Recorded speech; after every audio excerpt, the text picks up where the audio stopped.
proses-proses akhir kehidupan, proses-proses akhir alam dunia, di mana ketika nanti dunia akan berakhir itu ada sejumlah fenomena yang mungkin kalau sekarang dianggap janggal, dianggap ganjil.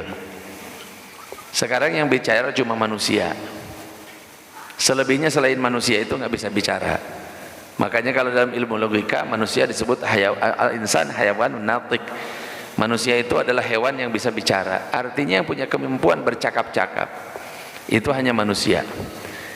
Ya, sepinter-pinternya simpanse nggak sampai bisa ngomong, segagah-gagahnya badak nggak sampai bisa ngomong, ya gitu. Sampai dibilang raja hutan sekalipun singa atau harimau ngomong mah gak iso, gitu loh. Ngomong tidak bisa. Manusia itu al-insan hayawanun natik. Manusia itu adalah makhluk yang bisa bicara. Sehingga sering saya katakan, maka manusia itu ciri khasnya menyelesaikan masalah dengan ngomong, dunia dan akhirat. Menyelesaikan masalah dengan bicara.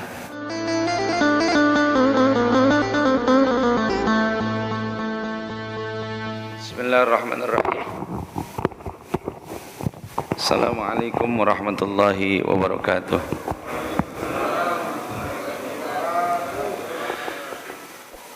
Alhamdulillah, alhamdulillahi rabbil alamin, wa bihi nasta'inu ala umuri dunya waddin, wassalatu wassalamu ala sayyidina Muhammadin asyrafil anbiya'i wal mursalin, wa ala alihi wa sahbihi wa man tabi'ahum bi ihsanin ila yaumiddin, amma ba'du. Subhanaka la ilma lana illa ma 'allamtana innaka antal alimul hakim. Wa qala ta'ala a'udzu billahi minasy syaithanir rajim. Bismillahirrahmanirrahim. وسيق الذين كفروا إلى جهنم زمرا حتى إذا جاءوها فتحت أبوابها وقال لهم خزنتها ألم يأتكم رسل منكم يتلو عليكم آيات ربكم وينذرونكم لقاء يومكم هذا قالوا بلى ولكن حقت كلمة العذاب على الكافرين قيل ادخلوا أبواب جهنم خالدين فيها fabi'sa mathwal mutakabbirin. Shadaqallahul azim.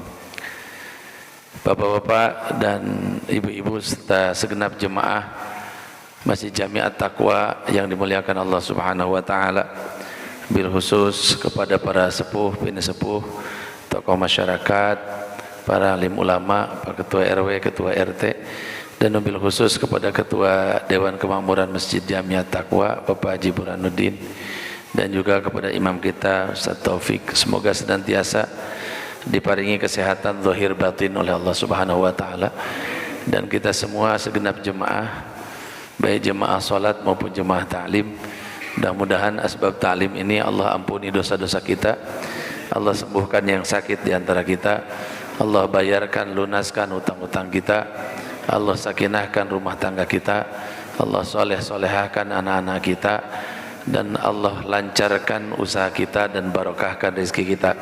Amin ya rabbal alamin. Ala hadhihi niyyah wa likunatin salihah wa ila hadratin nabi sallallahu alaihi wasallam. Al-Fatihah. A'udzu billahi minasy syaithanir rajim. Bismillahirrahmanirrahim. Alhamdulillahirabbil alamin arrahmanir rahim maliki yaumiddin. Iyyaka na'budu wa iyyaka nasta'in. Shiratal mustaqim. Shiratal ladzina an'amta 'alaihim ghairil maghdubi 'alaihim waladdallin. Amin. Bapak-bapak dan segenap jemaah yang Allah hormati, alhamdulillah kita jumpa lagi pada pertemuan kita yang ketiga di Masjid Jami At-Taqwa ini, bainal maghribi wal isya, yang merupakan waktu yang sangat utama. Waktu ini sangat pendek antara maghrib dan isya, jadi dipakai nonton sinetron ya nggak kelar, gitu Pak. Dipakai nonton bola ya tanggung, dipakai nonton film ya nggak kelar, ya dipakai apa-apa nggak kelar antara maghrib dan isya itu. Ngobrol sama bini juga nggak kelar, catur bainal maghrib wal isya ya nggak kelar, dipakai gapleh ya nggak kelar, dipakai remi ya nggak kelar, pokoknya dipakai apa-apa antara maghrib dan isya itu nggak kelar. Sing enak itu bainal maghrib wal isya itu dipakai i'tikaf di masjid, jadi maghribnya dapat, isyanya dapat, ya dapatnya lebih hebat lagi malah.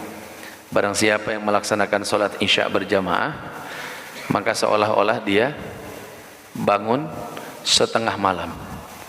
Ya, salat tahajud setengah malam.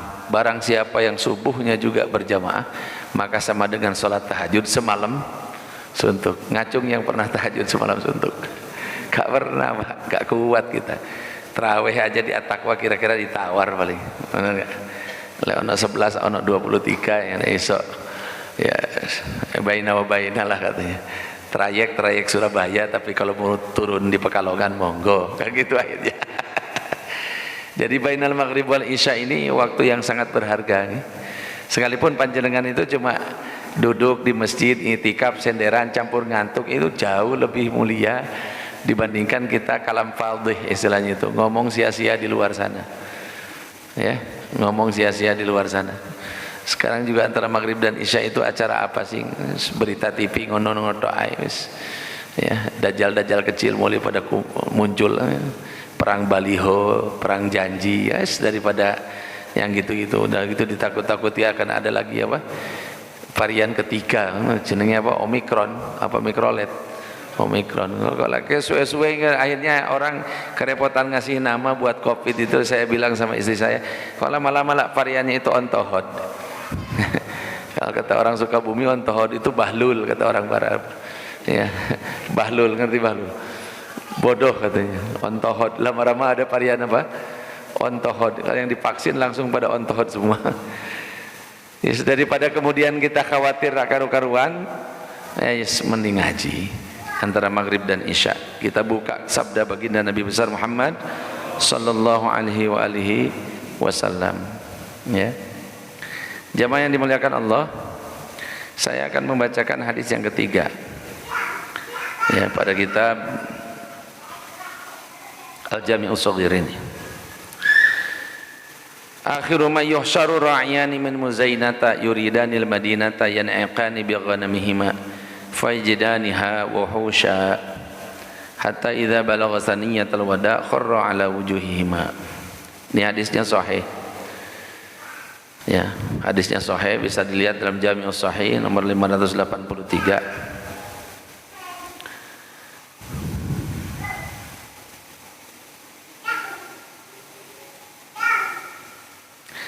Jamaah yang dimuliakan Allah Subhanahu wa taala, saya akan beri kerangka dulu atas hadis ini. Allah Subhanahu wa taala telah menentukan hidup ini ada awal ada akhir. Sebagaimana firman-Nya wal awwalu wal akhir. Allah itu yang awal tanpa permulaan, Allah juga yang akhir tanpa ujung. Sekali lagi, Allah itu yang awal tanpa permulaan dan yang akhir tanpa ujung. Kalau kita itu awalnya ada permulaan dan akhirnya ada ujung. Setidaknya ujung di kehidupan dunia ini mati. Kullu nafsin dha'iqatul maut. Semua bakal ngalami. Kullu nafsin dha'iqatul maut. Allah awal tanpa ada permulaan, Allah akhir tanpa ada ujung. Jadi sifatnya Allah selalu menciptakan segala sesuatu itu ada awalnya, ada akhirnya. Dalam ayat yang lain, yubdi'u wa yu'id. Allah Subhanahu wa taala itu yang memulai, Allah juga nanti yang akan mengembalikan. Alladzi yubdi'u wa yu'id wa huwal ghafurul wadud dzul arsyil majid fa'alul lima yurid, dan seterusnya sampai fi lauhim mahfuz. Ia yang memulai, yang mengakhiri. Selalu begitu. Maka ketika Allah memulai kehidupan ini dengan Nabi Muhammad, Allah akan mengakhirinya juga dengan Nabi Muhammad. Ya, permulaannya dari Nabi Muhammad, nanti ujungnya juga dari Nabi Muhammad. Kenapa kita bilang permulaannya dari Nabi Muhammad? Kalau Nur Muhammad lebih dulu diciptakan dibandingkan Adam alaihissalatu wassalam. Kemudian ujungnya juga nanti akan dari keturunan Nabi Muhammad. Kita sering menyebutnya Imam Mahdi. Ya, jadi dari awalnya Nabi Muhammad, yang akan mengakhirinya juga keturunan baginda Nabi besar Muhammad sallallahu alaihi wasallam. Dan Allah selalu begitu. Ya, berawal dari situ, nanti berakhirnya juga di situ. Ya, kita suka aneh melihat manusia itu. Lahir di Jawa, meninggal di Gramapuri. Ya kan itu. Ono sing lahir nang Gramapuri, meninggal nang Mekah. Ono sing meninggal lahir di Mekah, meninggalnya malah ya, dihukum gantung di mana? di luar Mekah, pokoknya begitu. Ya itulah dari situ dia bermula, ke situ dia berakhir. Dalam kitab Tadhkirahnya Imam Qurtubi disebutkan manusia akan dikuburkan dari tempat dia diciptakan.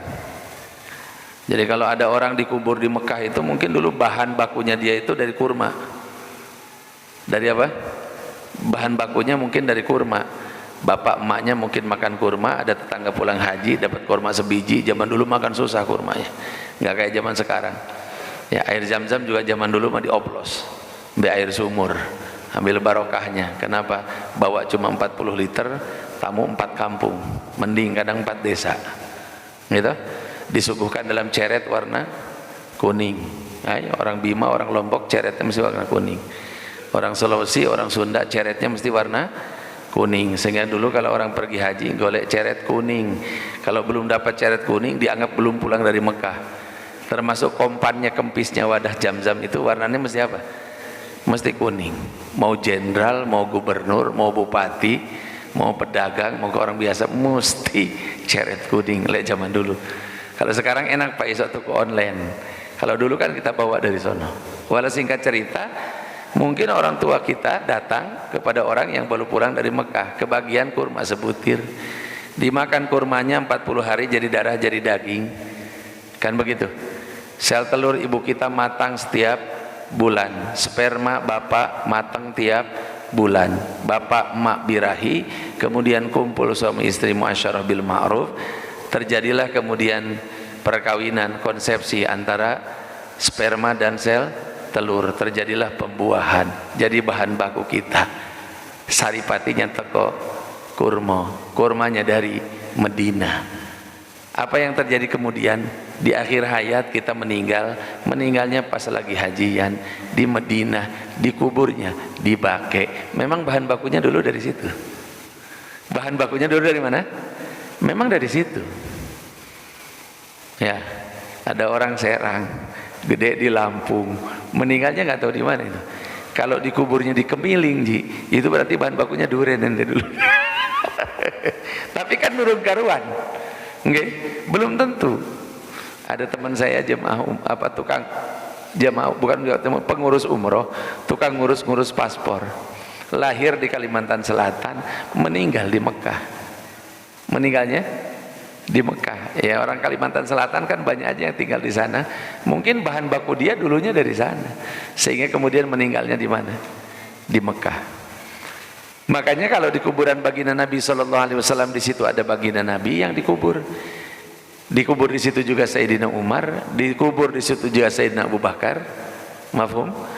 Kemudian nanti di akhir zaman Nabi Isa meninggal, dikuburnya juga di situ. Jadi ada 4 kuburan. Sekarang makan kita kalau ziarah ke makam Nabi, assalamualaikum ya Rasulullah. Habis itu geser dikit, assalamualaikum ya Sayyidina Abu Bakar Siddiq. Geser dikit, assalamualaikum ya Sayyidina Umar. Kalau nanti tambah 1 Pak, assalamualaikum ya Sayyidina Isa. Nah kalau sudah sampai gitu, dunia udah bentar lagi tutup tuh, udah hitungan mundur tuh memang.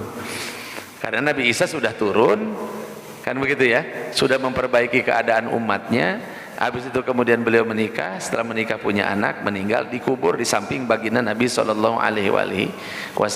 Berarti kalau begitu modelnya, ikut pada kaidah yang tadi, bahan baku Nabi Isa dari mana dibikinnya? Nah, sepengambilan tuh dengan Rasulullah SAW. Kalau kita pakai istilah barang kayak zaman sekarang, mungkin ada KW1, KW2-nya. Bisa dipahami ya? KW1-nya yang sing orinya mungkin Kangjeng Nabi. Kemudian maaf ini bukan bermaksud merendahkan. Mungkin kualitas nomor 1-nya siapa? Kangjeng Nabi Isa. Kualitas nomor 2-nya Sayyidina Abu Bakar. Kualitas nomor 3-nya sinten? Sayyidina Umar bin Khattab. Kenapa? Karena dari tanah yang sama mereka diciptakan, mungkin dengan grade yang berbeda. Nanti mereka dikuburkan di tempat yang sama, nggak bakalan meleset itu, nggak bakalan meleset. Artinya Allah selalu berkomitmen kepada, dari situ beliau memulai, ke situ nanti sesuatu itu akan berakhir. Karena Allah selalu memulai dari situ dan mengakhiri ke situ. Jamaah yang dimuliakan Allah Subhanahu wa taala, hadis yang kita bahas ini nanti bercerita tentang proses-proses akhir kehidupan. Proses-proses akhir alam dunia. Di mana ketika nanti dunia akan berakhir itu ada sejumlah fenomena yang mungkin kalau sekarang dianggap janggal, dianggap ganjil. Sekarang yang bicara cuma manusia. Selebihnya selain manusia itu nggak bisa bicara. Makanya kalau dalam ilmu logika manusia disebut al-insan hayawanun natiq. Manusia itu adalah hewan yang bisa bicara. Artinya yang punya kemampuan bercakap-cakap itu hanya manusia. Ya, sepinter-pinternya simpanse nggak sampai bisa ngomong. Segagah-gagahnya badak nggak sampai bisa ngomong. Ya itu. Sampai dibilang raja hutan sekalipun singa atau harimau ngomong mah gak iso. Gitu loh. Ngomong-ngomong tidak bisa. Manusia itu al-insan hayawanun natiq. Manusia itu adalah makhluk yang bisa bicara. Sehingga sering saya katakan, maka manusia itu ciri khasnya menyelesaikan masalah dengan ngomong, dunia dan akhirat. Menyelesaikan masalah dengan bicara. Kalau kita menyelesaikan masalah dengan tenaga, nggak ada bedanya kita sama kebo. Kalau kita menyelesaikan masalah pakai main seruduk, buat apa jadi manusia? Badak juga bisa, nggak perlu pakai sekolah. Kalau kita menyelesaikan masalah dengan caling cakar, nggak usah jadi manusia, kan gitu ya. Harimau juga bisa. Kalau kita menyelesaikan masalah dengan saling patuk, jadi burung elang aja, nggak usah jadi manusia. Justru peradaban manusia itu diselesaikan dan ditandai dengan manusia menyelesaikan masalahnya dengan bicara. Kita dalam sejarah perjuangan Republik Indonesia mengenal ada perjanjian Linggarjati. Isinya apa? Ngobrol. Ada konferensi meja bundar. Isinya ngobrol. Ada apa lagi? Perjanjian Rum-Royen. Isinya ngobrol. Ada perjanjian-perjanjian dengan kerajaan-kerajaan. Perjanjian Giyanti. Isinya ngobrol. Ragam perjanjian itu menunjukkan bahwa semakin berbudaya kita, semakin selesai masalah kita dengan ngobrol. Ada G20, negara-negara besar yang berekonomi besar atau berpeluang berpotensi ekonomi besar. Itu kalau kumpul G20 itu yang kebetulan presidensinya sekarang lagi dipegang oleh Indonesia, giliran. Bukan karena Pak Jokowi hebat, memang giliran Indonesia itu tukeran sama India. Mestinya India dulu, tapi kemudian India ngalah, kita dulu. Bukan karena hebat presidennya, itu gantian, kayak ngocok arisan. Jamaah yang dimuliakan Allah Subhanahu wa taala, maka isinya apa? Isinya apa? Ngobrol, konferensi, sidang umum, majelis umum Perserikatan Bangsa-Bangsa. Isinya ngobrol. Maka sehingga seberapa cakap ngobrol, nggak ikut-ikut tuh sidang umum PBB itu. Kenapa? Gak sepiro iso ngomong. Nah, sementara itu majelis omong. Al-insan hayawanun natiq.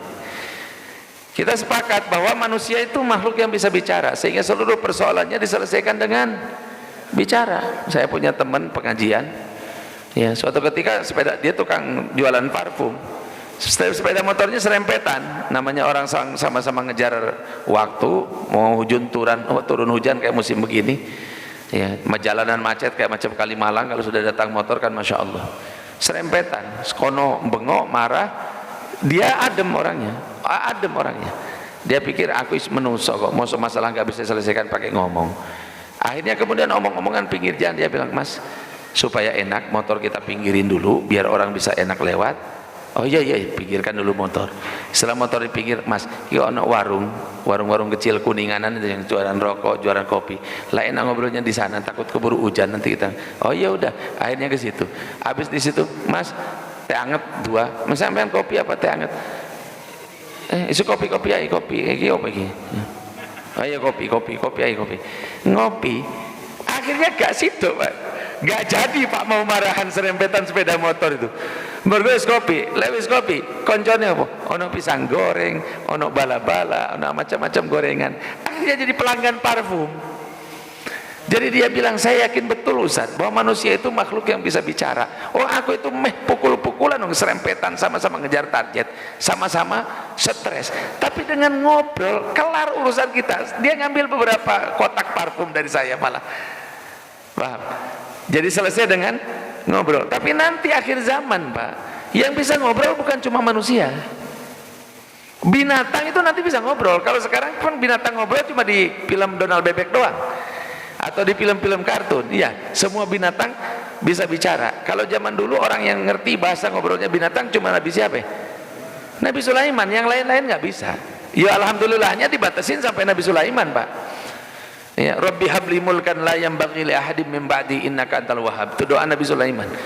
Ya Allah, beri aku kerajaan yang tidak akan kau berikan lagi kepada orang sepeninggalku. Emang begitu dibatasi oleh Nabi Sulaiman. Berikan kepadaku yang tidak akan kau berikan lagi kepada orang sepeninggalku. Sehingga orang sekali berNabi Muhammad saja bilang, seandainya aku tidak takut melanggar janjinya Sulaiman, ini jin-jin ini mau ku tangkepin biar jadi mainan anak-anak Madinah besok, begitu. Tapi Nabi nggak mau melanggar perjanjiannya siapa? Nabi Sulaiman alaihissalatu wassalam. Zaman dulu yang bisa mengerti bahasa binatang hanya Nabi Sulaiman. Nanti di akhir zaman menjelang kiamat ini semua binatang bicara. Pak, maka kalau mau pelihara burung sekarang, Pak, kok ke burung ngobrol, burung sampean? Lek ke burung ngobrol, rahasia kita dibongkar semua sama dia, sama bini. Bohong, ini tadi nggak ngaji dia, nggak ke blok mana, ke blok O dia sono.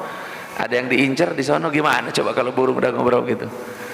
Alhamdulillah burung kita sekarang belum bicara. Piara kucing, kucing belum ngobrol. Piara ikan, ikan belum ngobrol. Besok ketika binatang sudah bisa ngobrol, diomel sama binatang kita, gitu. Karena orang kalau sudah hobi, pagi-pagi itu bini diseneni gara-gara salah bikin kopi kurang pahit. Nah, anak diseneni gara-gara tangi terlambat, bangun terlambat. Kau ini mau jadi orang pintar kok bangun jam sakmene. Pembantu dimarahin. Yang benar kalau parkir motor itu jangan sembarangan, nanti keserempet lagi kalau bapak keluar bawa mobil. Semuanya. Satu-satunya yang diajak senyum, murai. Murai diajak senyum. Sampai kata bininya, besok-besok aku potong murai ini. Aku dimarahi, anak dimarahi, pembantu dimarahi, yang diajak senyum cuma murai. Ada yang begitu ada? Jamaah yang dimuliakan Allah, kalau mau piara binatang sekarang, Pak. Nanti kalau sudah menjelang akhir zaman, menjelang dunia mau tutup, semua binatang bicara. Bukan cuma binatang, hatta batu bicara. Di depan Kangjeng Nabi SAW, batu ngobrol. Nabi itu kalau naik ke Gua Hiro suka kaget-kaget. Assalamualaikum ya Nabi Allah. Assalamualaikum ya Rasulullah. Menjelang diangkat jadi Rasul begitu. Pohon tiba-tiba merunduk di depan beliau. Assalamualaikum ya Rasulullah. Assalamualaikum ya Nabi Allah. Maka seluruh kolong langit ini nggak ada yang nggak mengenal siapa? Nabi besar Muhammad sallallahu alaihi wasallam. Masyarakat langit itu membicarakan kita, Pak, melebihi kita membicarakan mereka. Kita jarang-jarang ngomongin malaikat, jarang ya? Jarang nggak? Ngomongin malaikat Jibril pernah? Ya, malaikat Jibril lagi ngapain sekarang ya? Ngasok kali ya? Nggak nurunin wahyu ya? Gitu. Kita ngobrol malaikat Israfil pernah? Jarang. Paling ono bendera kuning, Israel teko iki. Saya baru datang nih malaikat Israel udah ada bendera kuning. Di kita benderanya bendera apa? Bendera kuning, tanda malaikat Israel si tas baru nyambangi, baru nyamperin. Tapi jarang kita ngobrolin. Malaikat itu ngobrolkan kita setiap saat, Pak. Iya. Ngelihat kita masih nyender di gardu sambil pegang kartu gaple, kata malaikat, ini padahal 3 hari lagi ini. Kata malaikat, padahal 3 hari lagi gitu. Si sempet-sempetnya masih pegang kartu gitu. Kata malaikat yang ngelihat kita lagi nyender di pengajian, Masya Allah, Alhamdulillah masih nyender. Mudah-mudahan besok pas nyender supaya nggak gerabak-gerbek katanya. Emang apa mas? Kata malaikat Israfil ke malaikat Israel, 2 hari lagi katanya. Bahkan amalan-amalan kita itu diobrolin sama malaikat itu, diomongin sama mereka. Kalau amal kita baik mereka bicarakan, kalau amal mereka kita buruk mereka bicarakan, begitu loh. Ya. Bahkan kita itu ada yang populer di langit, tapi nggak populer di bumi. Kebalikannya ada yang populer banget di bumi, tapi di langit nggak ada yang kenal. Ada sahabat Nabi namanya Abu Dzar. Ya, ketika malaikat Jibril turun mau ngasih wahyu sama Nabi, kata baginda Nabi, kata malaikat Jibril, ya Rasulullah, ini Abu Dzar ya. Loh, kamu kenal? Nggak ada penduduk langit yang nggak kenal Abu Dzar. Sahabatmu ini keren banget, masyhur banget di sana. Salam dari aku, kata baginda Nabi. Abu Dzar, Jibril barusan bilang salam. Masya Allah. Oh, kita dikirimi salam dari malaikat kira-kira apa? Lunas utang Pak. Sing kirim salam bupati aja alamat oleh proyek kok. Kalau yang kirim salam presiden, wes aman Pak, aman wes. Sing kirim salam presiden, minimal sertifikat kelar. Sertifikat tanah apa? Kelar. Lah ini yang ngirim kalam malaikat ya. Jadi artinya ada manusia itu yang masyhur di hadapan para malaikat, tapi nggak seberapa populer di bumi. Ada yang begitu. Ya, itu bagusan begitu daripada di bumi ngetop tapi orang langit nggak ada yang kenal. Kita GR sendiri followers banyak, malaikat nggak ada yang kenal. Kembali kepada yang tadi, jadi semua makhluk mengenal Nabi Muhammad, maka sampai batu-batu pun bicara kepada Nabi Muhammad. Uluk salam kepada baginda Nabi besar Muhammad sallallahu alaihi wasallam. Manul Pak. Ya. Jadi jangan ragu-ragu baca salawat, jangan ragu-ragu bilang Nabi besar Muhammad sallallahu alaihi wasallam itu. Ya, kalau sahabat dulu ada yang sampai berani begitu. Dia datang ke Afrika Barat. Afrika jangan dibayangin Afrika sekarang. Afrika sekarang aja masih hutan. Afrika sekarang saja seluruh binatang buas masih kumpul, gitu. Apalagi Afrika di zaman Nabi. Kira-kira Afrika di zaman Nabi itu masih kayak apa coba? Sahabat ada yang dakwah ke Afrika, begitu sampai ke Afrika bikin kampung dia. Puluhan kampung yang dibuat oleh para sahabat Nabi itu di Afrika itu. Puluhan. Jamaah yang dimuliakan Allah Subhanahu wa taala, sampai ke situ dia paham ini binatang banyak banget. Maka apa yang dia katakan? Wahai seluruh penduduk hutan, aku sahabatnya Nabi Muhammad mau tinggal di sini. Kalian pindah. Kalajengking, ular, harimau, singa, jerapah, pindah semua, dikosongkan tempat itu karena sahabat Nabi mau bikin kampung. Cukup dengan bilang sahabat Nabi Muhammad mau bikin kampung di sini, kalian pindah. Mana ada binatang yang nggak kenal Nabi Muhammad? Jadi Ustaz, kalau kebetulan ada rumah kosong baru dihuni lagi, orangnya ngajak syukuran, datang, selamatan Ustaz. Nih saya beli rumah yang bekas Pak Fulan tuh, orangnya mati bunuh diri itu. Murah biasa nih. Apa? Murah Pak, asli Pak. Murah Ustaz, sampai gak usah pakai. Hah? Ini benar enggak? Dan yang cocok menempati rumah begitu itu Ustaz sebetulnya. Sing liannya enggak wani. Yang lain-lain itu enggak berani kalau rumah rodo angker begitu itu. Kalau Ustaz insyaallah berani. Kita datang saja. Enggak usah terlalu keren-keren baca ayat kursi, terlalu keren. Baca ayat kursi terlalu apa? Terlalu keren untuk ngusir jin.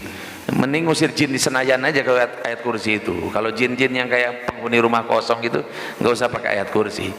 Kenapa kok jin Senayan? Karena jin Senayan itu kalau belum jadi baca ayat kursi. Kalau sudah dapat kursi ya lupa ayatnya kan gitu. Jadi cakepan dibaca di Senayan, cakepan dibaca di Sana Merdeka ayat kursi mah daripada buat ngusir jin yang ada di Gramapuri di rumah kosong. Udah gitu aja bilang. Ya.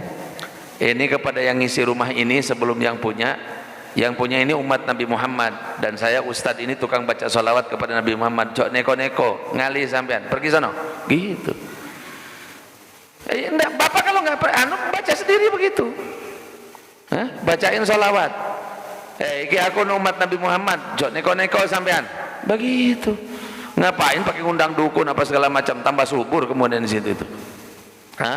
Tambah banyak. Ya, malah kalau di Pakistan itu Pak, kalau ngusir jin nggak usah pakai itu, terlalu keren juga dibilang saya umat Nabi Muhammad itu. Mereka cukup nulis nama Umar, karena Umar itu ditakuti setan. Kata baginda Nabi, kalau ada setan papasan sama Umar, lebih baik setan pilih gang lain daripada ketemu sama siapa? Umar bin Khattab. Maka orang sana kalau orang kesurupan nggak diperancahin, dibacain ayat, istilahnya di apa? Kita kalau kata orang Sunda diparancahan. Ya. Disuwu kalau kata orang Jawa itu, diparancahan, disuwu, dibacain jampi-jampi. Enggak, ambil spidol atau areng kayak, kalau nggak ada spidol tulisin Umar di jidatnya. Umar itu sembuh orang yang kesurupan itu Pak. Gak percaya, praktek sampai. Nanti kalau ada yang kesurupan gak usah ngundang Ustaz Taufik, praktek sendiri aja. Umar, tapi jangan pakai bahasa Indonesia, takutnya jinnya gak paham. Umarnya UMAR, kata jin si aku kenal Umarnya pakai bahasa Arab, jadi mau tidak mau Ustaz yang dipanggil, Tata tulisin Umar, pakai Umar Laten nggak pergi dia, datang Ustaznya baru tulisin Umar pakai Ustaz. Itu dipraktekkan tuh di Pakistan tuh, biasa praktek begitu itu. Artinya nggak usah keren-keren katanya begitu. Kembali kepada yang tadi, jadi tidak ada yang mengenal, tidak ada yang tidak kenal siapa? Nabi besar Muhammad SAW. Di hadapan Nabi semua bicara. Batu diajak ngobrol sama Nabi, pohon diajak ngobrol sama Nabi, biawak diajak ngobrol sama Nabi, unta diajak ngobrol sama Nabi, serigala diajak ngobrol sama Nabi. Berarti pada hakikatnya semua bisa bicara. Maka besok menjelang akhir zaman mau kiamat, tim binatang semuanya bicara. Maka kalau mau piara sekarang, hitung-hitung nandai, nanti besok-besok begitu dia ngobrol kita ngerti, waduh, Kemis ngobrol ngerti kita, waduh, akhir zaman ini. Kenapa? Aku ngerti bahasa burung yang kupiara sendiri. Nah, itu tanda akhir zaman. Ada begitu banyak nanti fenomena yang akan terjadi. Di antaranya apa? Di antaranya ada seperti yang diungkapkan dalam hadis ini, nanti binatang yang tadinya jinak mendadak jadi liar. Domba segitu jinaknya, gitu. Kambing segitu jinaknya, sampai jadi mainan anak. Kalau Idul Adha kemudian diikat di pertataran At-Taqwa itu, anak-anak kita pada demon ke masjid, kemudian ngeliatin nonton jadi mainan.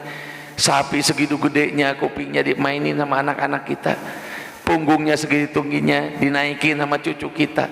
Jinak, semuanya jinak. Disebutnya al-an'am, binatang yang diternakan. Dan jinak memang ditaklukkan semua binatang kepada manusia. Nanti begitu menjelang hari kiamat, semua binatang mendadak liar dan gak bisa dijinakkan. Kuda, sehebat-hebatnya kuda itu yang fenomenal, kuda Arab. Dan pertama kali kuda ditaklukkan itu memang oleh orang Arab. Nenek moyang orang Arab, sinten? Nabi Ismail. Nabi Ismail itu dianggap orang yang pertama menaiki punggung kuda. Sebelum Nabi Ismail, kuda belum bisa dinaikin. Dan kuda itu favorit, bukan cuma favorit manusia, tapi juga favoritnya malaikat. Saya belum pernah dengar riwayat malaikat naik Ferrari. Nah, malaikat naik Lamborghini nggak ada. Tapi kalau malaikat naik kuda, riwayatnya banyak. Dan itu kuda ada padilahnya, Pak. Kalau Bapak memang mau piara boleh itu, tapi kayaknya kalau di Gramapuri nggak munasib. Kalau pas punya tanah di tempat lain boleh piara kuda. Kenapa? Ya, karena al-khail maqudun fi nasiyatil khair ila yaumil qiyamah. Itu hadis baginda Nabi. Kuda itu dicatat, istilahnya kita distempel kebaikan di ubun-ubunnya sampai hari kiamat. Kuda itu di ubun-ubunnya distempel kebaikan sampai hari kiamat. Salah satu fadilah orang pelihara kuda adalah apabila kita pelihara kuda, maka kuda piaraan kita akan mendoakan jembarnya rezeki kita. Itu perjanjian antara kuda dengan Allah. Yang kedua, kuda minta kepada Allah, jadikan aku binatang yang paling disayang oleh umat manusia. Ada Pangeran Talal bin Abdul Aziz Al Saud. Pangeran Abdul Aziz bin Talal bin Abdul Aziz Al Saud. Orang kaya, Pak. Kalau beli pesawat Boeing bikin 5, 3 dia beli. Langsung dipermak, langsung divariasi. Saking kayanya. Kita mau beli Scoopy aja nggak kuat variasi, dia mau beli pesawat, udah pesawatnya limited, divariasi pula sama dia. Saking kaya rayanya ini orang. Tapi kalau ditanya, apa yang paling kau sukai dari seluruh harta dan yang kau miliki? Dia bilang, yang paling kusukai adalah kuda. Segitu kayanya ini orang, yang paling disukainya apa?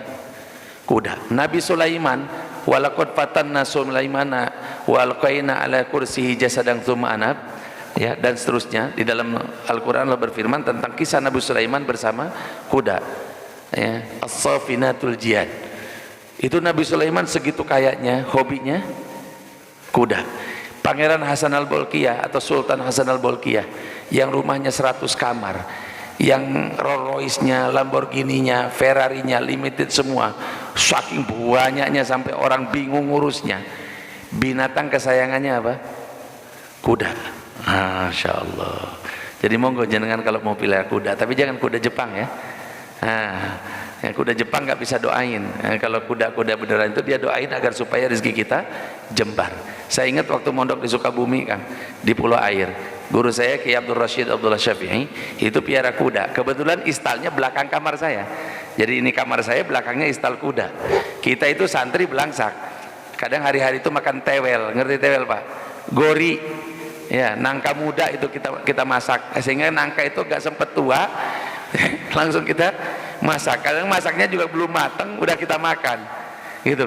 Lah kudanya Kiai Rashid ini makannya bubur kacang hijau. Sama anak-anak saya katanya Kiai mewahan kuda, makanya katanya daripada santri. Apa? Mewahan kuda daripada apa? Daripada santri. Memang beliau seneng kuda. Kawasan lokasi pondoknya waktu itu 5 hektar. Beliau hari Sabtu Minggu datang dari Jakarta, udah keliling pondok tuh naik kuda. Tahun 90-an tuh. Mobilnya apa? Mobilnya Mercy Tiger. Mobil beliau itu Mercy Tiger. Tapi kalau udah sampai ke pondok naik kuda, cekluk tuk tuk tuk tuk tuk.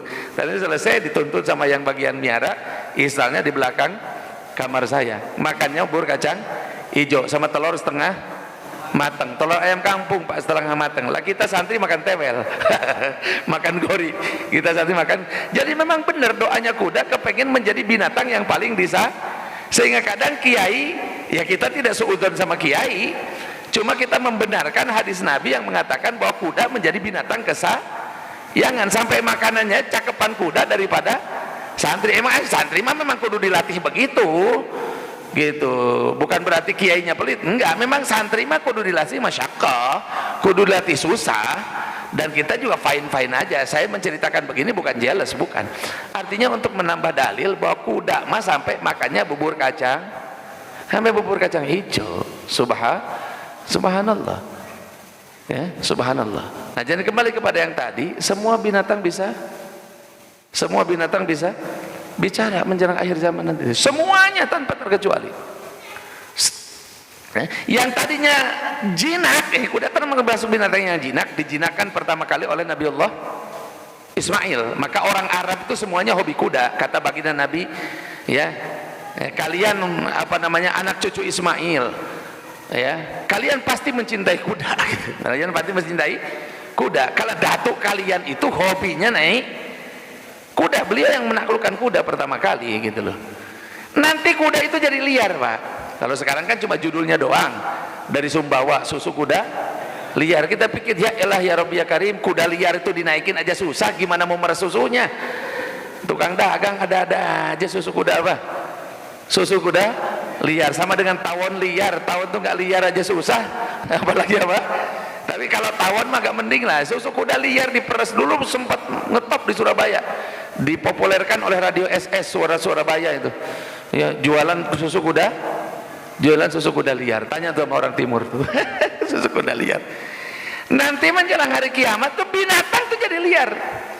Perkutut yang sekarang ini jadi lambang istilahnya ningratnya orang Jawa, kadang lambang kejayaan, kadang dianggap sebagai perkutut pesugihan segala macam. Besok jadi liar, Pak. Semua binatang yang ini hari dianggap jinak oleh manusia, kalau mereka sudah mulai liar, nggak bisa dikendalikan, itu tanda kiamat sudah dekat.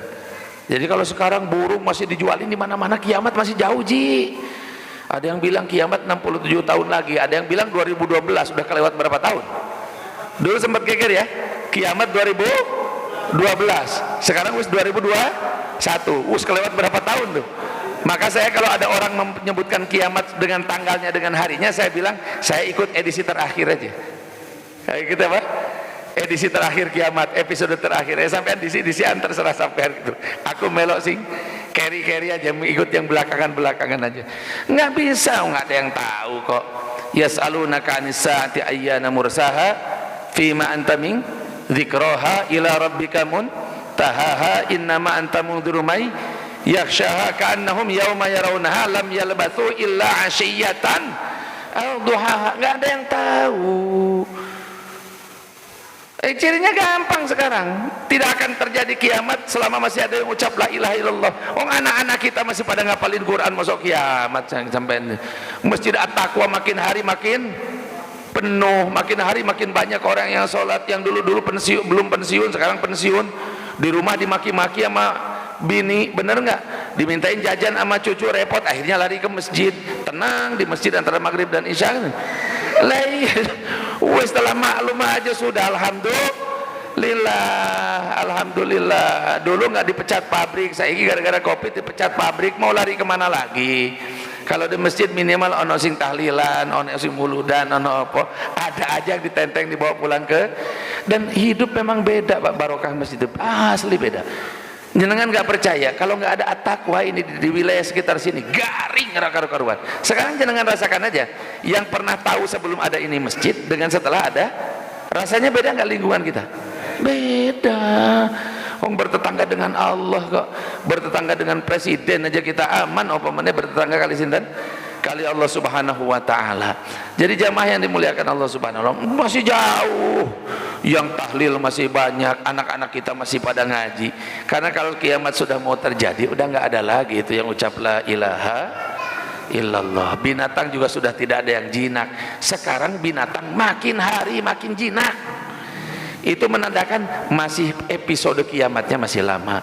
Kita yakin kiamat pasti terjadi, tapi tidak ini hari. Nah, ini ada dua orang penggembala kambing dari Muzainah menjelang hari kiamat. Dia kaget karena begitu masuk ke kota Madinah sudah tidak ada lagi manusia di Madinah itu. Wis mati semua, tinggal dua orang ini yang hidup. Allahu Akbar. Madinah yang sakmono padatnya Pak, segitu rekepnya Pak, segitu banyaknya orang. Dua orang terakhir penduduk Madinah itu pulang ke Madinah, sudah tidak ada lagi manusia, yang tersisa tinggal binatang-binatang. Begitu mereka datang menemui binatang piaraan mereka, tiba-tiba mereka kaget karena binatang yang selama ini jinak disebutnya ghanam, berarti domba. Domba mereka mendadak jadi binatang liar yang nggak bisa dikendalikan. Nah, iki wis tanda-tanda kiamat. Makanya gampang Pak, kok Idul Adha liatin kalau anak kita masih bisa nonton apa? Kambing, itu ya, marbot masih bisa nonton sapi, masih jauh, masih lama. Jangan percaya bahwa kiamat 67 tahun lagi. Suka aneh-aneh aja di Indonesia ini. Sampai 17 Ramadan kemarin dibilang akan terjadi peristiwa yang luar biasa, yang ini merupakan tanda-tanda kiamat. Malam-malam saya di SMS sama teman saya dari Surabaya, Ustaz gimana malam besok itu Ustaz? Saya bilang gak jadi Ji, cancel. Saya bilang gak jadi apa? Ci beraninya bilang-bilang begitu itu. Anggur umat ini jangan ditakut-takuti. Kita ini sudah cukup banyak problem Pak. Udah ada gelombang ketiga kan gitu ya. Kerja belum karuan dapet, gaji udah setengah. Ya masih ditakut-takuti pula dengan peristiwa-peristiwa itu. Wis tenang aja, kalaupun itu terjadi dan pasti terjadi, kita pulang semuanya ke akhirat, nggak sendirian, nggak sendirian. Tsumma ilaihi turja'un, semuanya kembali kepada Allah, nggak sendirian kok. Nanti ke akhirat kita bareng-bareng, rame-rame, ahli masjid sesama ahli masjid, dan at-taqwa ini akan menjadi patokan kita nanti di akhirat. Ya, kita sekarang bentuknya kayak begini, tiangnya kayak begini, senderannya kayak begini, bentuknya kayak begini, karpetnya kita kenal dan sebagainya. Dengan izin Allah nanti di akhirat kita akan mengenali tempat ini, tempat kita ruku dan sujud kepada Allah Subhanahu wa taala. Jangan makanya di eman-eman ini masjid Pak. Kenali masjid ini agar ia mengenali kita di akhirat. Dia akan menjadi kendaraan kita. Dia akan bersaksi di hadapan kita. Ini tukang sop 1, ini tukang sop 2, ini tukang sop 3, ini tukang azan tapi selalu di sop terakhir. Oh no, itu nanti cerita-cerita semua di akhirat tuh. Insyaallah Pak ya. Mudah-mudahan bermanfaat. Isanya udah masuk? 3 menit deh, 3 menit Pak, kalau ada tanya jawab boleh, supaya lebih akrab kita. Tapi nanyanya jangan yang susah-susah. Silakan, sambil nunggu 3 menit.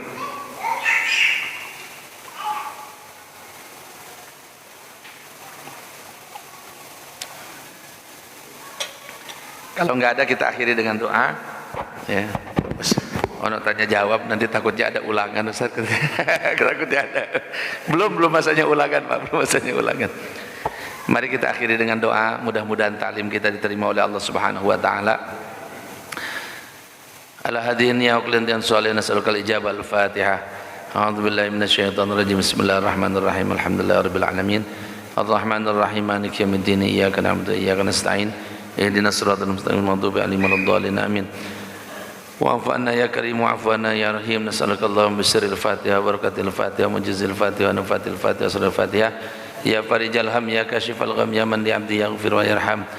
Allahumma arham umat sayyidina Muhammad, Allahumma ighfir umat sayyidina Muhammad, Allahumma astur umat sayyidina Muhammad, Allahumma jibir umat sayyidina Muhammad, Allahumma afi umat sayyidina Muhammad, Allahumma arham umat sayyidina Muhammad rahmatan 'ammatan ya rabbal alamin. Allahumma farijan ummati Muhammad farajan ajila bi rahmatika ya arhamar rahimin. Rabbana ighfir lana wa liwalidayna wa lil mu'minina yawma yaqumul hisab. Rabbana ighfir lana wa li ikhwanina sabaquna bil iman wa la taj'al fi qulubina ghillan lil ladzina amanu rabbana innaka ra'ufur rahim. Rabbana atina fid dunya hasanah fil akhirati hasanah wa qina adzaban nar. Sallallahu alaihi sayyidina Muhammadin walhamdulillahi rabbil alamin. Waalaikumsalam warahmatullahi wabarakatuh.